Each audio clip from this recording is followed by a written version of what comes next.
Ամբողջ աշխարհը ամեն օր ինչի համար է կռվում, դրամի, չէ՞, այսինքն այս բոլոր պատերազմների հիմքը նաև ինչն է, նավթը, բենզինը, գազը, օգտակար հանք, այսինքն ամեն բան փողի հետ է կապված։ Կռիվները ամբողջը այդ գումարների համար է, թե ով շատ տիրանա այդ գումարներին, որպես ինքն իշխի նաև այս աշխարհի մեջ։ Երբ որ դու այս ամենին տիրանում ես, անկախ քեզանից սկսում ես ոչ մեկին չնկատել, սա ամբողջ վտանգավորությունն է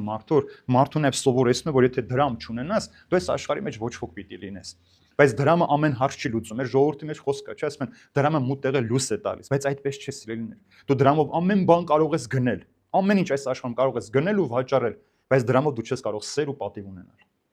Իշխանություն էլ կարող ես գնել, հեղինակություն էլ կարող ես գնել, բայց սեր ու պատիվ չես կարող։ Ամենաթանկարժեք տունը կարող ես գնել, բայց երբեք ընտանիք չունենալ։ Կին ու ամուսին կարող ես ունենալ, բայց երբեք սեր չզգալ քո կյանքի մեջ։ Ուրեմն ինչքան էլ դրամը շատ լինի կամ քիչ լինի, մարդու երջանկությունը կախված չէ այս ամենից։ Դրա համար դրամապաշտությունը համարվում է մեծ մեղք, որովհետև մարդու բարոյական անկումը սկսում է, չէ՞ որ մեկը միանգամից հարստանում է, ինչ է լինում։ Ինքը արդեն սկսում է արհամարել են մարդկանց, ովքեր տարիներով իրեն օգնել են, աջակցել իր թիկունքը պահել են, սկսում է միայն արդեն հրամաննել տալ եւ միայն ինքն իրեն նկատել եւ ուզենալ, որ բոլոր մարդիկ իր շուրջը պատտվեն։